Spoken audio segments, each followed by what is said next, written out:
Good morning students, मैं doctor Maya Agrawal, assistant professor SPC convent college Ajmer. आज का हमारा टॉपिक है बीमा दलाल के लाइसेंस का नवीनीकरण।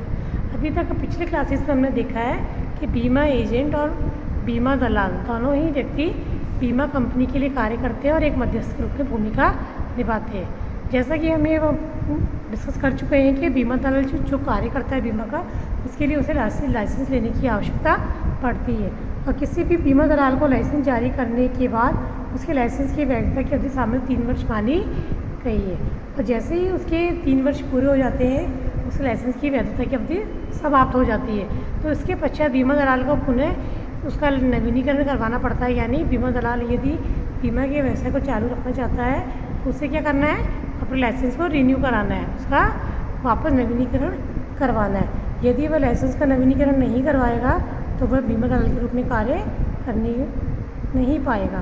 ठीक है, तो इसीलिए बीमा दलाल के लाइसेंस का उसे नवीनीकरण करवाना होता है। तो बीमा दलाल के लाइसेंस के नवीनीकरण संबंधी कुछ प्रावधान या प्रोविजंस और प्रोसीजर जो दिया गया है, जैसे उसके बारे में जानने की कोशिश करेंगे कि किस प्रकार एक बीमा दलाल के रूप में अपने लाइसेंस का नवीनीकरण करवा सकते हैं। तो पहली बात तो बच्चों में ध्यान रखनी है कि जब भी लाइसेंस का जो पीरियड है, मतलब जो पीरियड उसका बीतने वाला है, तो जब बीमा दलाल के लाइसेंस के वैधता की अवधि एक महीना पहले ही आपको सचेत हो जाना चाहिए कि मेरे लाइसेंस की अवधि अब समाप्त होने वाली है। तो आपको क्या करना है, 1 महीना पहले यानी 30 दिन के पहले ही इस बात की जानकारी रखते हुए पुनः लाइसेंस को नवीनीकरण करने के लिए आवेदन करना चाहिए। सपोज़ करिए जैसे आपका ड्राइविंग लाइसेंस होता है ना, तो ड्राइविंग लाइसेंस की अवधि होती है, जैसे ही वो अवधि पूरी हो जाती है आपको ड्राइविंग लाइसेंस की, आपको लाइसेंस का रिन्यू कराना होता है। यदि आप रिन्यू नहीं कराएंगे तो आपके लिए ड्राइविंग करते समय आपको कोई भी पकड़ सकता है या आपके ऊपर जो ट्रैफिक पुलिस है वहाँ पर जुर्माना लगा सकती है। तो इसी तरह से बीमा दलाल जो होता है उसका भी लाइसेंस की जो अवधि है पूर्ण होने से 1 महीने पूर्व भी आपको आवेदन कर देना चाहिए। दूसरी बात हमें जो ध्यान रखनी है, इस आवेदन के लिए आपको निर्धारित प्रारूप जो फॉर्म ए होता है उसे भरना चाहिए और इसी के साथ जो शुल्क जो तय किया गया उस शुल्क को भी ड्राफ्ट भी जमा करवा देना चाहिए। तीसरी बात जो हमें ध्यान रखनी है वो ये है कि जब आप निर्धारित प्रारूप में शुल्क का आवेदन करते हैं तो उस आवेदन के फॉर्म को आपको 30 दिन के पूर्व ही जमा करवाना होता है। यानी जब आपकी वैधता के लाइसेंस की अवधि समाप्त होने के 30 दिन पहले ही आपको जमा करवाना है। यदि आप इसको अवधि से डिले करते हैं या लेट करते हैं तो आपको एज ए पेनल्टी 100 रुपये अतिरिक्त चुकाना पड़ेगा, जो एक तरह से पेनल्टी आपके ऊपर लगाई जाएगी। अगली जो विशेष बात हमें ध्यान रखनी वो ये है कि यदि आप लाइसेंस की अवधि समाप्त होने के बाद आवेदन करते हैं तो उससे क्या होता है, उसमें आपका अनावश्यक विलम्ब होगा और ऐसे विलम्ब की दशा में आपका बीमा व्यवसाय प्रभावित होगा।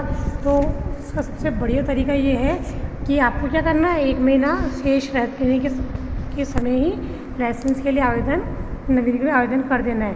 यदि आप लेट आवेदन करते हैं तो ऐसी स्थिति में सामान्य शुल्क तो आपको चुकाना ही होगा, इसके साथ जुर्माने की अतिरिक्त राशि जो कि वर्तमान में 750 रुपये यानी 750 रुपये वो चुकानी पड़ेगी।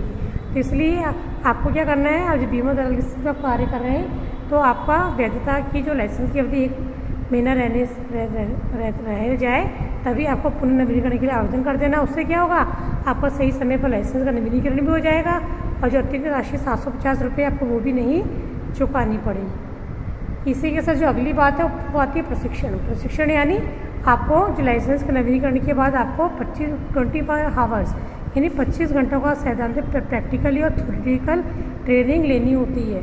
और ये ट्रेनिंग आपको किससे लेनी होगी, जो भी प्राधिकरण जो अथॉरिटी और मान्यता प्राप्त संस्था जो बताई गई है उनके द्वारा, उसके द्वारा आपको ट्रेनिंग लेना अनिवार्य है, तभी आपको लाइसेंस का नवीनीकरण किया जाएगा। इसके पश्चात आपने जब फॉर्म भर के लाइसेंस के अप्लाई का फॉर्म भर के जमा करा दिया है तो प्राधिकरण आपसे क्या करेगा, सभी बातों की जांच करेगा और विचार करेगा कि आपने सभी सूचनाएं स्पष्ट भरी है नहीं भरी है। यदि कोई सूचना के संबंध में आपसे स्पष्टीकरण मांगा जाता है प्राधिकरण द्वारा तो आपको भी उसका संतोषजनक जवाब देना चाहिए और यदि आपको संतोषजनक जवाब से वो संतुष्ट हो जाते हैं तो उसके पश्चात आपको नवीन लाइसेंस जारी कर दिया जाएगा। ठीक है, तो कहने का आशय ये है कुल मिला के कि बीमा दलाल के लाइसेंस का नवीनीकरण का जो प्रक्रिया है आपको पूरी फॉलो करनी होगी।